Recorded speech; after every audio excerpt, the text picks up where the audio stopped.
Hey, everybody. Good morning. Nice to see everybody. So many people in the chat. Thank you for taking time out of your busy schedules to chill out with me this morning or this afternoon, depending on where you are. Good morning, Jamie. Good morning, shiny side up. I'm gonna get to your questions in a little bit. So we had a full moon yesterday. A little bit crazy town this full moon. It was full moon in Aries, and there were some aspects that I spoke about. Ooh, I just got some really good news I'm going to share right now. Hi, Joshua. This is Samantha Cash. We're reading in June. Congratulations! This is awesome. Congratulations. So when are you due? When are you due? SC. Oh, I called it on Brian. Yeah, he's dead. Dead as a doornail. Brian's dead. Congratulations, SC, with your pregnancy. That is awesome sauce. I wonder. I am really excited for you. Congratulations. Really cool.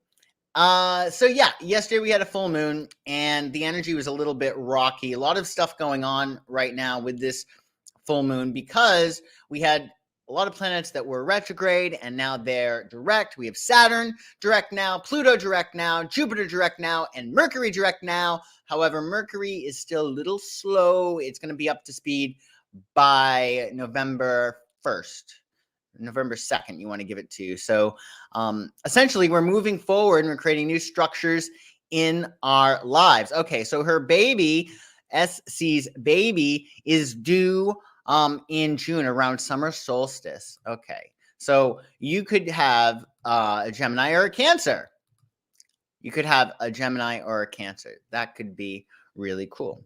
Either one. Amazing. Amazing. So yeah, let's talk about today's astrology and what you need to know. Good morning, Grandma. Thank you. Yes, mount the like button, please. I do appreciate it.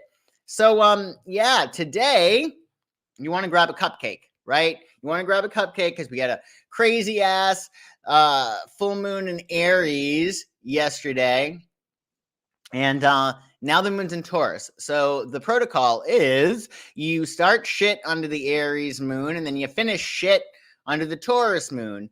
And you want to grab a cupcake because Taurus loves food. They have a sweet tooth usually. Actually, all sweets are ruled by Venus. Taurus is ruled by Venus. Taurus words and phrases for today. Oh, your cupcakes are in the oven. I wish I could have some. It's a shame you can't just pop a cupcake in an envelope and mail it to someone. That would be really cool. Have a great cupcake. I want cupcakes now.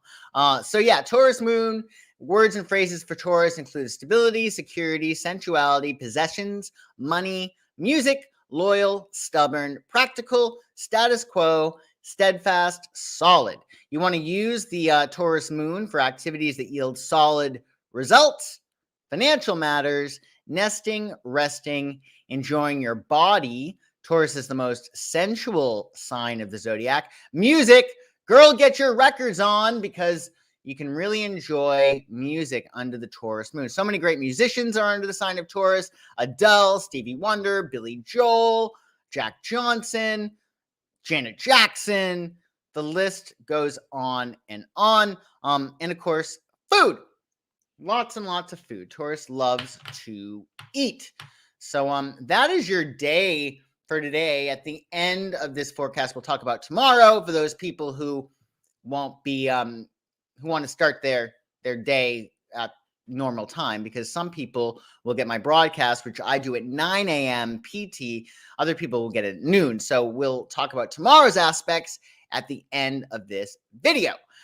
So yeah, enjoy your Taurus moon. But let's talk about what's in the news today. It's an interesting day for news. Let's first talk about the Popo. The Popo are in the news today with a little bit of an incident. I'm sure you may have heard of this. So essentially, a subway rider confronted unmasked police officers, and the officers kicked them out.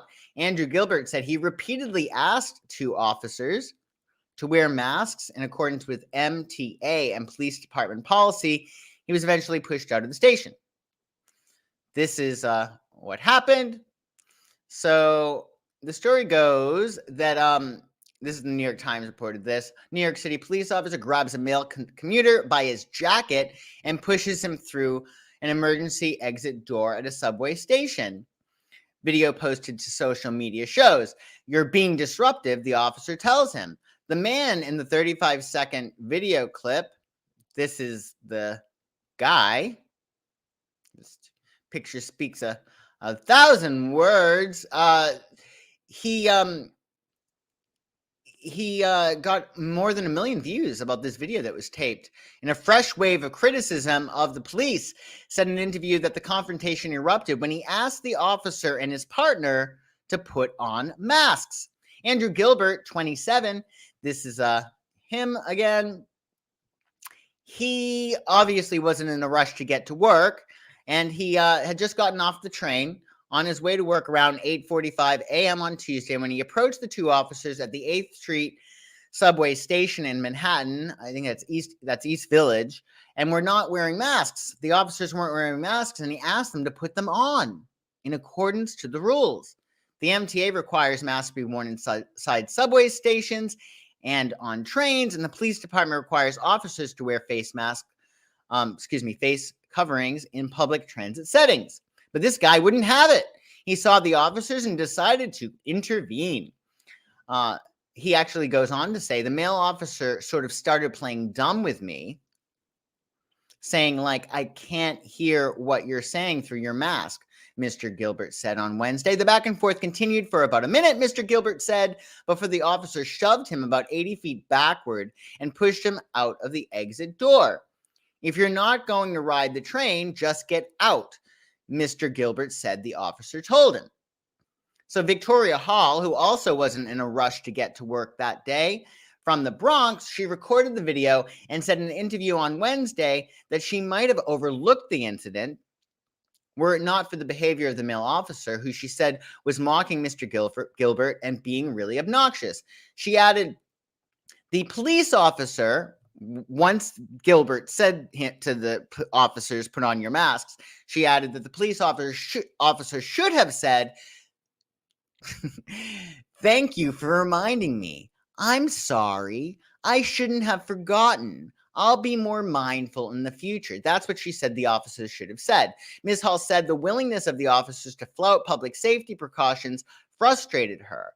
"I just heard 100 times on the train that I need to wear a mask," she said. She thought to herself, "Why are you so special?" she says to the officers. Well, I think the officers are so special because they're putting their lives on the line every single day so you don't get your ass robbed. I don't understand why there's been this crazy lack of understanding or respect, rather, for authority. Like, I understand their point that the officers should be wearing masks, if only in solidarity and if only to make people feel more comfortable. But these people are putting their lives on the line every day. We don't know what they go through. We don't know, the stresses of being a police officer. And, if Mr. Gilbert has an issue and somebody's has a knife to his throat or he gets robbed, guess who he's going to call? He's going to call those officers. So I don't know. I think that this story is really interesting. I think the officers probably should be wearing masks, definitely. But the audacity to go up to an officer and actually say that. Maybe I'm old school. Maybe you respect officers where I come from just because they are in a position of authority. It's like, if your dad, for instance, another authority figure, wants to put his feet up on the coffee table, that's his prerogative because he's paying your bills. You're living under his roof. So maybe I'm old school. I'd love to hear what you guys have to say about it. Naughty says, now, if they're going to enforce these absolute hypocritical rules, they need to follow them 100%. Okay, fair enough. I get your point. But I guess my point is, where's the the sense of respecting, your police officers?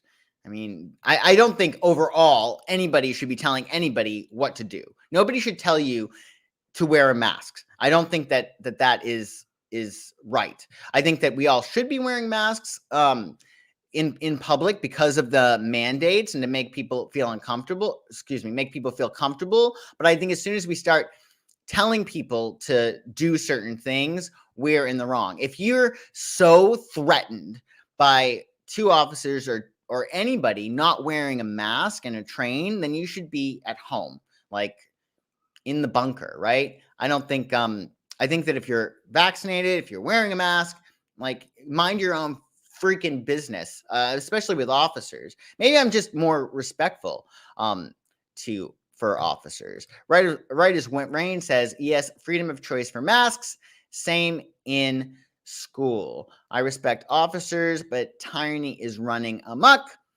Okay, that makes sense. I'm with you, SC. I think everybody should leave everybody alone.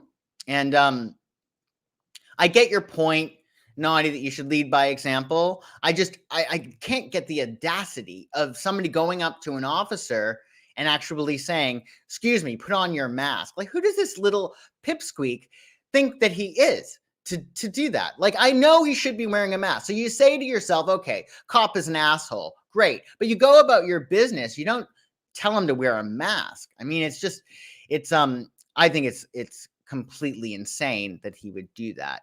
But I'd love to hear your comments. Male Karen. Yeah, I think so. But I think it's like that sense of just lack of respect that kids today have for officers. So that's my feeling. Okay, well, this is a good point, Naughty. They're constantly arresting and harassing citizens for not wearing masks in New York. Yeah, I know. I get it. But you know what? Different rules do apply. When I think you're dealing with authority. Maybe I'm old school. Maybe I'm wrong. Maybe I'm too traditional. But you don't tell an officer what to do.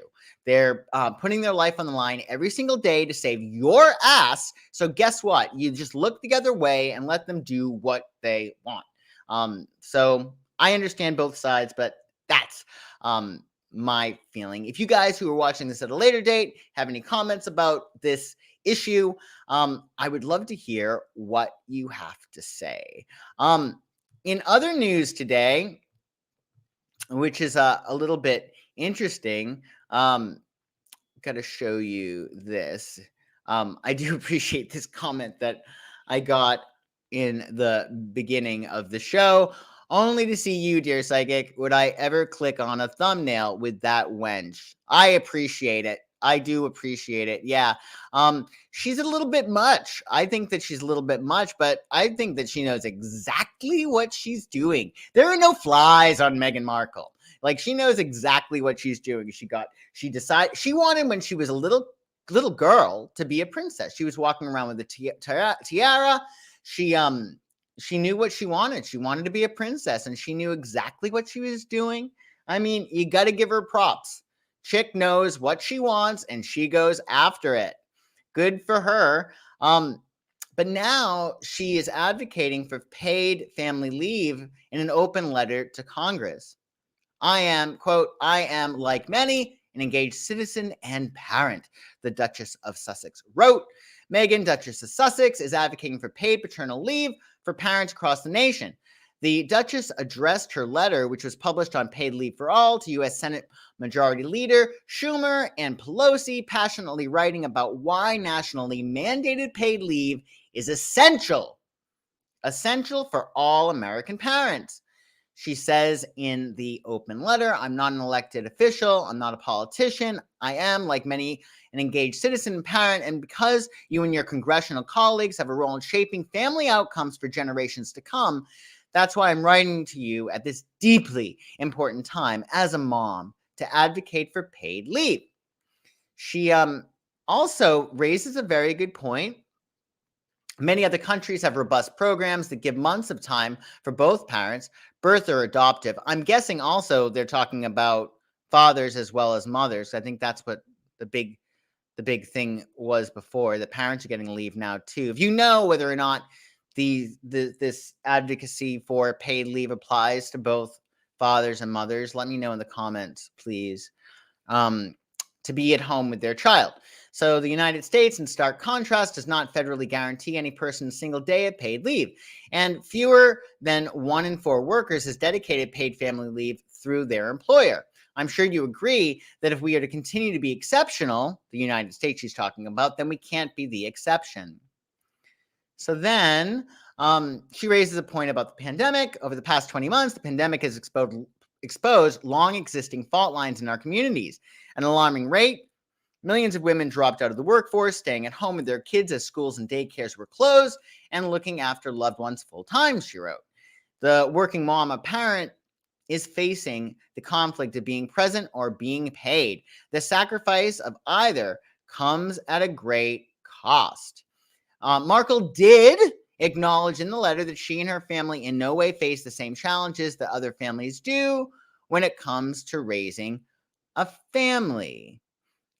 So this is an interesting topic, and SC, who's recently pregnant, congratulations. I'd love to hear what you have to say about this.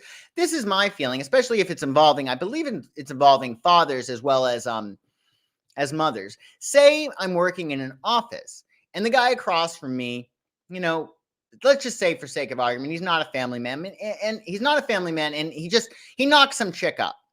Just let's say. And maybe he marries or maybe he doesn't. But he essentially gets to leave the office, do nothing, and get paid, perhaps even more than I'm getting paid, just because he knocked up some chick. How am I supposed to feel about that? Further, the woman who can't have children, which would probably be terrible, her coworker is home nursing her baby and getting paid, not doing any work. Meanwhile, she has to still go to the office every day because she can't have children or doesn't want to have children. Well, what if that woman who can't have children or doesn't want children wants to go on vacation, wants to go on holiday? That comes out of her pocket. What if this woman who can't have children or doesn't want to have children, has a passion project? A lot of people see, the novels they write or the projects that they have, they see them as their children. Why aren't they getting paid leave? I don't think that you should be compensated for doing nothing just because you elect to have a child. I mean, in a perfect world, sure, you would have plenty of resources and you wouldn't have to work for them no matter what it is that you do. But I think that's a problem. I don't think that people should be getting paid just because they decide to have children. I understand where she's coming from, though, that essentially we're shaping society through the care for our children, but I don't think it's very fair, especially for those people who don't want to have children. They should be getting paid time off as well. So maybe the solution is everybody gets 6 months paid leave. Because if I'm in an office and just because I don't have a child, my coworker gets time off for doing nothing and getting paid, then I should have that too. So let me know. Am I missing something here? Like, what do you guys think? Do you agree with me? Do you think I'm full of shit? Let me know what you guys think. Let's just see if there's anybody here. It just depends on what we value as a society. I think it's good for society to have well cared for kids. That is true. That is very, very true. I think that well cared for kids is a very, very important thing. But I also think that there's a certain level of responsibility. Like having a child is a sacrifice, and I think that people should be, planning accordingly and not expecting to be, taken care of, by the government. That's my feeling. But I see your point in regard to that. Yeah, well, let's just see if there's anybody else. I think her crime, this is about Meghan, is being wealthy and opinionated, but her intentions aren't nefarious, unlike some megalomaniac billionaires. I think maybe you're right. Let's give her the benefit of the doubt. Maybe she actually, cares about things in regard to that. Hi, Sin. Good to see you. Um, so yeah, I don't know. Tell me what you guys think. Do you think it's fair? Do you think it's fair that somebody gets to have a child and gets all this time off, and somebody else who can't have a child, who doesn't have a child, they don't get any kind of free pay? But I understand also the other point that it's good for society, right? For mothers to be home, especially with their children. Um, oh, look at this. Okay, let's see. If you choose to have kids, you figure out how to work it out. However, I do think there is some nefarious actions behind her. She wants to be in the spotlight. Um, yeah, I mean, I agree with your first point that you got to think about things, right? If because the thing is that if you don't have that responsibility to actually think about how you're going to afford to take care of your kid as well as earn a living, then maybe you shouldn't be having children. You know what I mean? Because you're going to be giving them those values. Um, ooh, I like this idea. That a pre-pregnancy savings account. I think so. I hope we have. Has anybody just sidebar? Anybody started their Christmas savings account? I think that's always good. Like at one point, I was so good. I would start like my Christmas savings for like presents and everything for everybody in July. And I have totally slacked off on that. But a pre-pregnancy account is a really, really good idea. That is part of the consequences of making a choice. Yeah. Oh, this is a good point, Grandma. What if somebody gets knocked up every year? Yeah, precisely. Um, precisely. Then what? What? They just get to stay home with their child? And who's to even say that all of these parents are good parents? I mean, they could be, using that money to, ship the child off to, I don't know. I don't know. But I think that's a really good point. Like, what if they're having a child every year? What? Like, how is that going to affect our economy? And again, I think my big point is being in that office, being, that guy who doesn't have a child, who wants to work on his book, or that woman, even worse, who can't have a child, who doesn't want to have a child, that is dealing with that, their coworker who's getting paid for doing nothing. It doesn't make sense. If you want to get paid, do a job, work. I don't get it. But you guys tell me in the comments if you're watching this after the live, where I'm wrong or where I'm right, or what you guys think. I'd love to hear about it. But before I leave, let's talk about the aspects that we have going on tomorrow. So, you guys are all set for your day tomorrow if you don't have the opportunity to if you don't live on the West Coast and you want to see what is up. So yeah, let's look at what's going on tomorrow, Friday, October 22nd. So we're going to be, and as we are today, still in the waning moon cycle, meaning it's the period from the full moon to the new moon, which is it's called the waning moon. It's about letting go.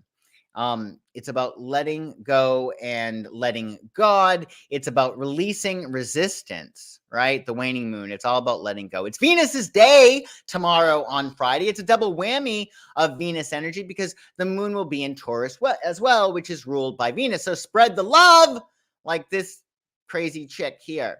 Spread the love. You want to use the Taurus moon for activities that yield solid results, financial matters, nesting, resting, enjoying your body, music, and food. And that goes for today as well as tomorrow. So also tomorrow, and now this aspect was relevant also for yesterday's full moon, and it is for today as well, but it's going to be closest tomorrow. Mars is square to Pluto gives us an intense desire to gain power and control and compete to win. It is not wise to suppress your strong urge to succeed. It's not the time to be starting fights, making enemies, or generally losing your shit. However, you want to strive for success, but in a very careful way, as if you're playing Jenga. Very carefully, because that Aries energy that we're in still, because it's the Aries full moon, even though the moon is in Taurus today, for instance, we're still having that Aries full moon energy for the next 2 weeks. So it's a little bit combustible, especially with, this aspect as well as other aspects. So you want to be very, very careful, as if you're playing Jenga. You want to win, but you don't need to be crazy about it. So don't be overly assertive or make others feel threatened. Yeah, so keep that in mind for tomorrow if you're watching this for tomorrow, just so you are ahead. Thank you guys so much for being live with me today. I really appreciate it. If you haven't already, please like this video and subscribe to my channel. And of course, if you're looking for a psychic astrology reading during these crazy, wonderful times, just check out my website, psychicsun.com, and we'll hook you up with a reading. Yeah, let's just, oh, that's so sweet. Love you guys too. I hope you have a really, really great day, and I will see you tomorrow. Okay, bye-bye.